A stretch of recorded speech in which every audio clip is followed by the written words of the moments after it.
Sabadão do Resumão, sejam bem-vindos a mais um vídeo. Eu sou o Lucas aqui do canal Prepare o Hardware. Esse é o vídeo que busca poupar o seu tempo, onde eu pego as principais notícias do mercado de hardware PC Gamer nos últimos 15 dias, coloco na descrição todos os tempos para que você acesse só a notícia que você eventualmente queira, ou você pode ter a liberdade de vir comigo até o final e acompanhar o resumão completo sobre o que está acontecendo no mercado de hardware e PC Gamer. Bora lá! Na GDC, Gamer Developer Conference, a NVIDIA mostrou um pouco sobre o futuro da computação e para onde ela pretende ir com a sua aquisição bilionária recente, a ARM, também conhecida como ARM. Eles demonstraram informações e demos de máquinas baseadas em ARM e Linux rodando games com RTX, ou seja, Ray Tracing e DLSS. A primeira demo disponibilizada será o Wolfenstein Youngblood, rodando justamente em um sistema fora daquele escopo que a gente já conhecia, que era x86, PC, x64, enfim, dos CPUs Intel e dos CPUs AMD. Será que a gente vai ter um futuro CPU ARM da própria NVIDIA concorrendo com CPUs Intel e AMD nesse cenário também? Não sei, né? Vale ressaltar que o CPU ARM em si não estava lidando com os gráficos, né? No caso era um MediaTek, mas sim uma placa de vídeo dedicada, uma RTX 3060, mais um CPU ARM rodando demos com Ray Tracing, ok? Para você que estava esperando um Nintendo Switch Pro e recebeu apenas uma versão OLED do mesmo hardware, apesar que teve outras pequenas melhoras, talvez chegou um novo portátil que possa te agradar. Não sei, você decide, né? Na categoria estreante, portáteis de jogos para PC, ou seja, é um PC compacto com um joystick e uma tela, a Valve anunciou o Steam Deck. Basicamente é um mini console para rodar jogos da biblioteca Steam apenas. Embora como ele é um PC, você pode instalar outros softwares, você tem uma certa liberdade que você normalmente não tem em consoles de mesa, em portáteis como o próprio Switch Pro. O preço inicial do console é $399 e vai subindo conforme as opções de SSD e outros adicionais para casa dos $529 e $649. Por dentro do console, mais uma vez, nós temos a dobradinha da AMD, que tem ali a IP tanto para CPU quanto para GPU. Então a gente tem Zen 2 e RDNA 2, que são as mesmas arquiteturas que nós vemos hoje em PlayStation 5 e Xbox Series S, Series X, obviamente com especificações reduzidas, né, para caber dentro de um console que vai rodar ali numa bateria ou na tomada, caso você queira. Trata-se de um CPU de 4 núcleos, 8 threads Zen 2, com clock 2.4 GHz até 3.5, e GPU RDNA 2 com 8 unidades de computação ou 512 shaders, clock de até 1.6 teraflops também, 16 GB de memória LPDDR5 5.5 GHz. Em entrevista ao portal IGN, a Valve disse que toda a biblioteca Steam executará no Steam Deck dentro da sua meta de desempenho, que é 30 quadros ao menos na resolução nativa do dispositivo, que é 1280 por 800, ou seja, 800p. É uma meta, é um tanto quanto ousado, porque a gente está falando de jogos tanto novos quanto antigos. A gente pega ali jogos como Cyberpunk 2077, que tem tido muitas dificuldades para rodar em hardwares mais modestos. A gente vai ver o que vai acontecer na prática aí, né? Ou outros games como Flight Simulator, né, que é um jogo extremamente pesado. Vamos aguardar. Como não poderia faltar um lançamento recente, scalpers já estão prometendo um console em pré-venda por preços tão surreais que eu não consigo nem levar a sério, cara. Anúncios começando por cerca de $900 no eBay e indo até bizarros $5.000. Acredite se quiser, um preço que você pode comprar todos os consoles da nova geração, mais um PC Gamer. A estimativa pelo próprio site da Steam Deck está bem longa, posicionando o console para o segundo trimestre de 2022. Então, nós temos ainda pelo menos um ano pela frente, tá bom? Agora, pessoal, falando em notícia bizarra, já pensou você, sortudo proprietário de uma RTX 3090, ir lá e jogar um jogo qualquer que acabou de lançar e o seu jogo fazer com que a sua placa queime, ou o contrário, a sua placa não se dá tão bem com o jogo e por algum motivo ela queimar? Cara, é uma coisa meio bizarra, né? Isso aconteceu de fato no jogo New Road, conforme vários relatos públicos e o youtuber JayZ200, que acabou também externalizando a situação. Foi relatado que, em particular, a 3090 da EVGA, mas não exclusivamente, tá? Queimou ou bricou durante o beta de New Road. Foi dito que durante o lobby as placas atingiram temperaturas altíssimas que as fãs não puderam lidar por conta de bugs. Segundo aponta JZ200, a EVGA está prontamente substituindo todas as placas que apresentaram problemas via RMA, ok, menos mal, né? A Amazon, que é responsável pelo game, respondeu dizendo que lançou um patch que fixa a taxa de quadros durante o lobby para evitar paliativamente esse problema até que se descubra as fontes mais profundas. Eles não falaram essa última parte, eu que estou dizendo, né? Ele conclui no seu Twitter, o Jay-Z, que houve relatos de outras placas também, como 590, 6800 XT, 6800, 6900 XT, 3080 Ti, o que nos diz que apesar do design falho da EVGA, pode ser mais embaixo esse buraco, porém ele não mostra evidências, testes de outras placas estragando além da 3090. Na mesma thread, um usuário disse que a sua 5700 XT apresentou problema, mas apenas reiniciou o sistema, ou seja, ela não queimou como estava acontecendo com as 3090 da EVGA. Igor Slab, que é um site bastante reconhecido lá fora, foi categórico em dizer que o design do controlador das fãs da EVGA é mal desenvolvido. Ele é o principal causador, segundo ele. Mostra isso com testes, mesmo durante o jogo fora do lobby. A placa apresentava ali taxas de quadros normais, entre 50 e 70, e o controlador de fã mostrava ser bastante inconsistente por alguns segundos, utilizando ali uma 3080 da EVGA, revelando que o problema existe também em outras placas fora da 3090. Então, por fim, o jogo está em versão beta e bugs são esperados. Então, eu evitaria essa caixinha de surpresas na minha máquina pessoal. Vocês fazem o que vocês quiserem aí. No passado eu já mostrei para vocês sobre transistores e nanômetros e como existe muito marketing em cima disso, aonde nós vemos um CPU que tem os transistores em 7 nanômetros, mas se você olha por dentro do die, você tem o componente em si com tamanhos diferentes, então ele não representa necessariamente os 7 nanômetros que é anunciado. Por isso que existem pesquisadores que estão sugerindo que mude essa métrica, ao invés de você falar do tamanho do transistor, falar da quantidade de transistores pelo espaço, que é a densidade de transistores que faz muito mais sentido. Por exemplo, a Intel no nó 10 nanômetros superfin, que é o nó atual dos CPUs Tiger Lake, tem mais densidade de transistores que os 7 nanômetros TSMC. Mesmo tendo um tamanho, né, maior, sendo de 10 nanômetros, tá bom? Ok. Recentemente, a Intel, por conta dessa disparidade, anunciou que estão mudando o nome do seu nó, isso acaba ficando até um pouco mais confuso. Eles deveriam, na minha opinião, usar a métrica de densidade, mas as empresas parecem não estar muito interessadas nisso.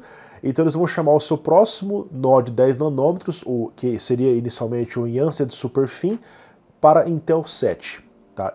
Isso acaba confundindo poucas pessoas, porque você vai olhar ali Intel 7, então é 7 nanômetros. Na verdade é o de 10 melhorado, mas também é uma confusão completa isso, né? Então o Intel 7, como a Intel vai chamar, trará até 15% mais performance por watt sobre o Superfin 10 nanômetros, que é o nó atual. No futuro, eles vão trazer o Intel 4, que tecnicamente é um 7 nanômetros EUV, que vai trazer mais 20% sobre o Intel 7, então as coisas vão começar a melhorar.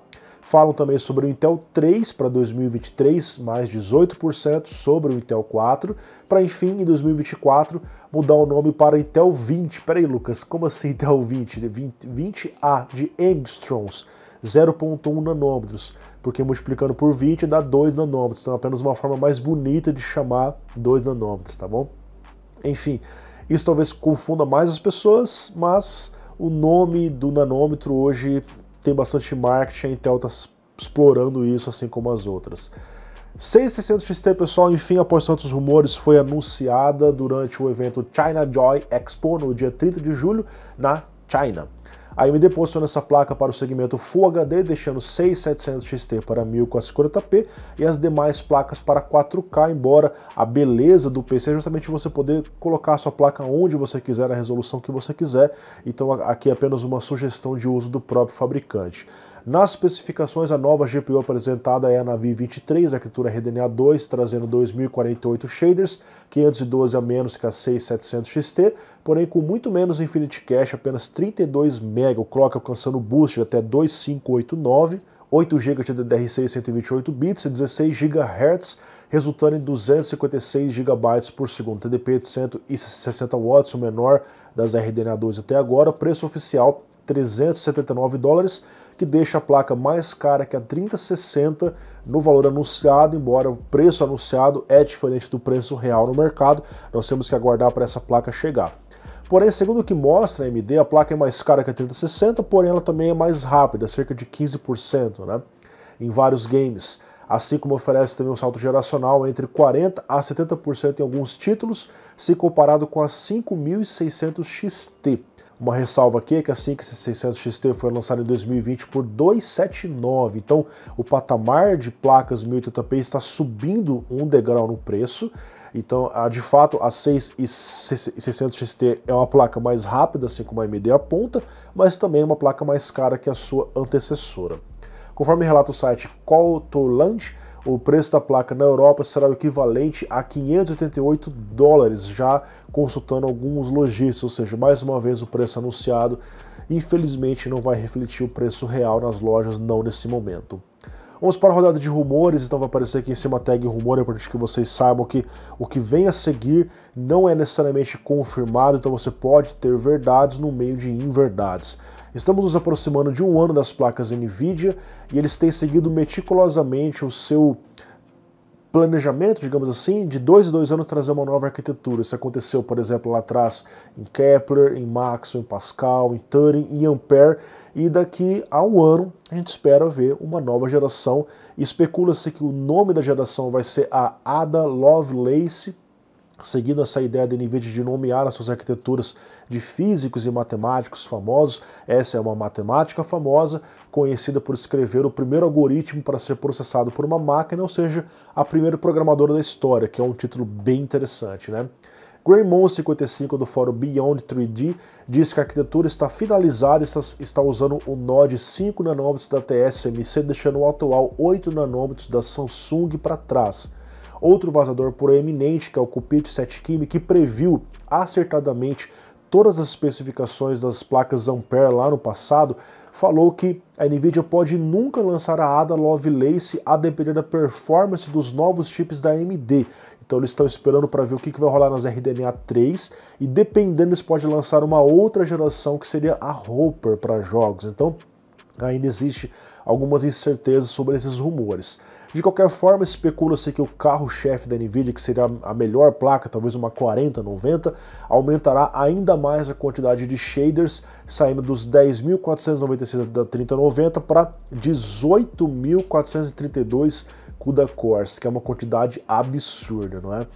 Enquanto vimos os rumores sobre a próxima geração de GPUs NVIDIA, a AMD supostamente também está se preparando para trabalhar em algo novo. Supostamente não, porque eles já falaram sobre o roadmap, RDNA 3 que virá no ano que vem, mas os rumores aqui são sobre as especificações vazadas. Rumores desse mesmo membro do fórum Beyond 3D apontam que a próxima GPU carro-chefe da AMD vai ser equipada com a GPU Navi 31, que contará com nada mais nada menos 15.360 shaders, uma quantidade surreal, perto dos 5.120 da 6900 XT. Estamos falando de 3 vezes mais shaders. Isso pode trazer uma placa extremamente rápida. Vamos ver se isso vai se traduzir na performance bruta. É sugerido que o design será do tipo MCM, ou seja, módulos multi-chip com 2 dies interligados. Ainda é dito que a GPU, que pertencerá à arquitetura RDNA 3, terá não 128 MB de Infinity Cache, que já era uma boa quantidade, mas sim configurações de até 512 MB de cache adicional, que era uma quantidade muito alta, que provavelmente proporcionará um aumento de performance bastante absurdo, caso seja verdade. Até agora, pouco se sabe sobre a RDNA 3, exceto que foi divulgado oficialmente, planejado para 2022 em 5 nanômetros. Segundo divulgado por um vazador no Twitter, o próximo i9 da 12ª geração, que agora temos um nome já, que é o i9 12900K, nada surpresa, esse é o nome de sempre, em uma versão de qualificação antes do produto final, apresenta performance muito grande no Cinebench R20, trazendo 810 pontos em single core, maior vista até hoje, conforme o gráfico do Guru 3D, superando em muito o Ryzen 9 5950X, também sendo superior em multicore. Ele complementa dizendo que o CPU continua exigindo muita energia para isso, ultrapassando 200 watts no boost durante o estresse. É esperado que o CPU tenha 8 núcleos do modo Performance, com 16 threads, mais 8 núcleos pequenos para tarefas leves, totalizando então 16 núcleos e 24 threads. Vale lembrar que a AMD também vai trazer no futuro CPUs híbridos, então a gente está falando aqui de uma comparação de um CPU híbrido contra um CPU normal, monolítico da AMD, então é esperado que tenha uma concorrência futura da AMD e a gente vai voltar a falar sobre esse tipo de performance aqui. Em outro vazamento nós vemos que o CPU já está até sendo vendido no mercado paralelo pela bagatela de $1.100, cara, insano. Lembra daquela notícia que existiram placas Z690 com o novo padrão de alimentação Intel ATX 12VU? Já existem placas até Z490 sim, mas a futura geração falava-se que todas as placas já viriam assim, teria que trocar fonte, enfim. Bom, segundo o vazador, os fabricantes de placas-mãe não estão lá muito empolgados com a ideia, afinal você precisa trocar o seu equipamento, trocar fonte, e isso pode dificultar o upgrade, ainda mais num momento como esse, com a falta de componentes, as coisas tendem a ficar muito caras. Esse rumor diz que a Intel está fazendo uma espécie de lobby, favorecendo fabricantes que eventualmente vão trazer placas com esse novo padrão de alimentação, ao invés de fabricantes que não estão querendo adotar isso. Até onde se sabe, a maioria das placas Z690 já foram finalizadas e não estão trazendo esse novo padrão de alimentação, e sim o convencional, com o conector de 24 pinos, o de 8 pinos, mesclando diferentes tensões para que a própria placa-mãe lide depois e a fonte gerando essas tensões secundárias, tá bom? A conta no Twitter Executable Fix, que antes já nos mostrou uma renderização artística do próximo Zen 4, trazendo não no formato PGA com os pinos no CPU, mas sim no formato LGA com os pinos na placa-mãe, assim como é hoje nos CPUs Intel, mostrou agora como deve ser o socket, que é justamente muito parecido com os CPUs Intel hoje, onde você encaixa o CPU, traz uma capa de metal por cima com uma alavanca e faz a fixação. Essa geração de codinome Rafael está estimada para 2022, na arquitetura Zen 4 em 5 nanômetros, porém ainda devemos ver o Zen 3D, aquele com cache vertical que a Lisa Su falou na Computex, estimado para o socket M4, mas ainda não houve uma confirmação. Vamos agora para as notícias rápidas ainda sobre o Alder Lake. Igor Wolosek, do site Igor's Lab, disse que em contato com fontes da indústria, o suprimento de CPUs 12ª geração, inicialmente para 2021, será focado em CPUs de alto desempenho, ou seja, os CPUs com final K e KF, como o 12900K, enfim.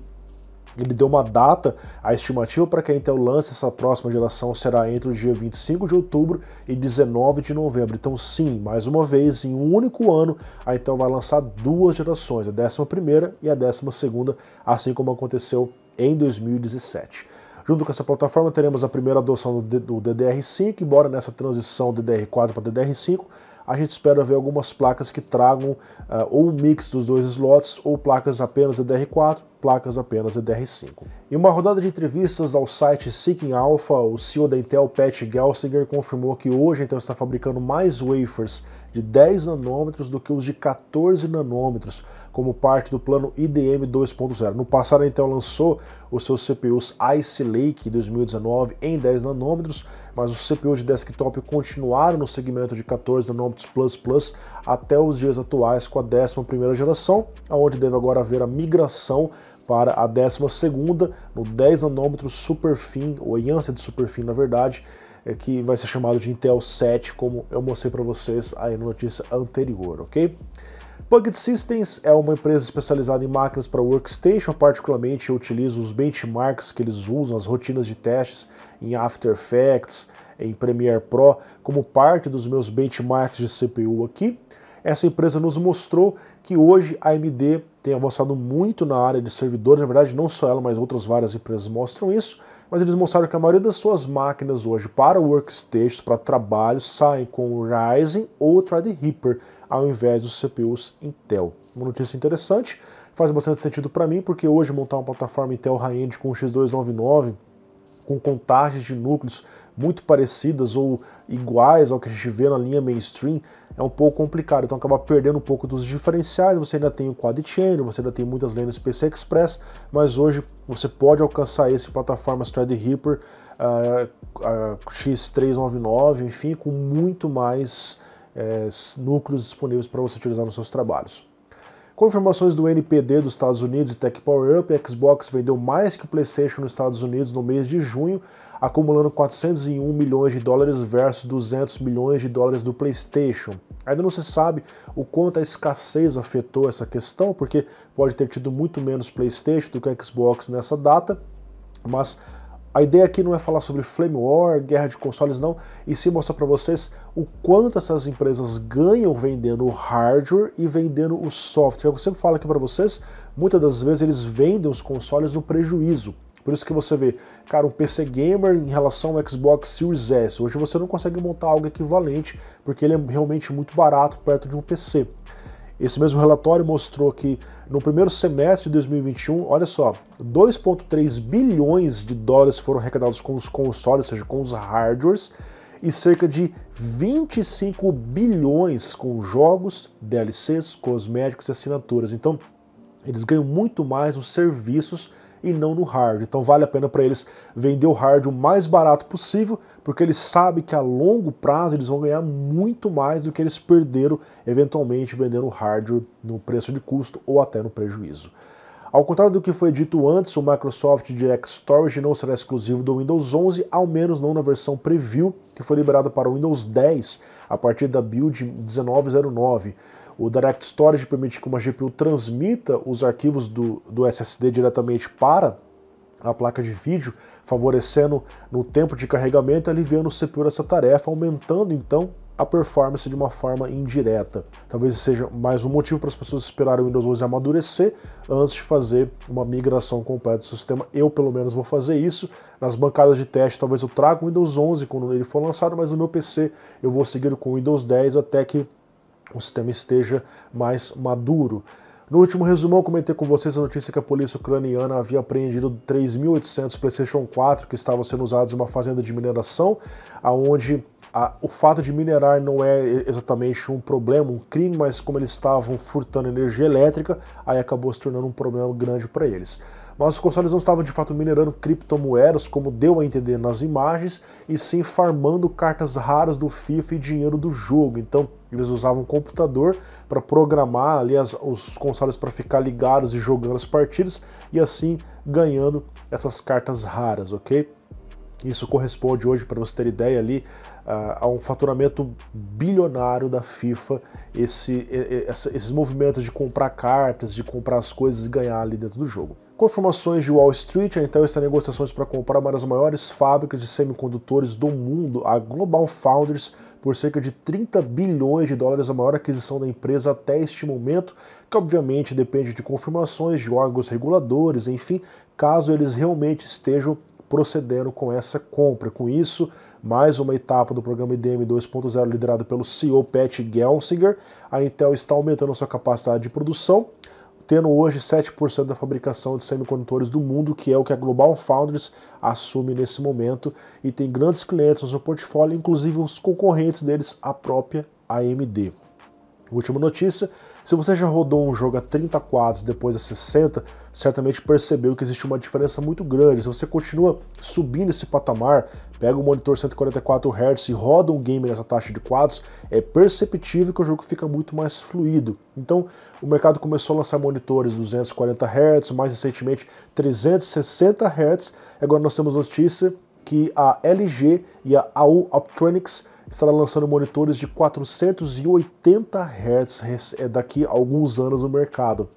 Eles falam aqui, a AU Optronics está desenvolvendo painéis 1080p com 480 Hz, 1040p 360 e 4K 120. LG, por sua vez, 1080p 480 Hz com suporte HDR400. A estimativa é para 2023. E aí, você vai jogar o seu CSGO em 480 Hz? Comenta aqui embaixo. Pessoal, muito obrigado pela audiência, mais um resumão fica por aqui, agradeço a todos que estiveram até o final, não se esqueça de conferir os patrocinadores na descrição, Terabyte Shop, Edu Ferrari, Performance Solutions, um grande abraço, valeu, falou, tchau, tchau.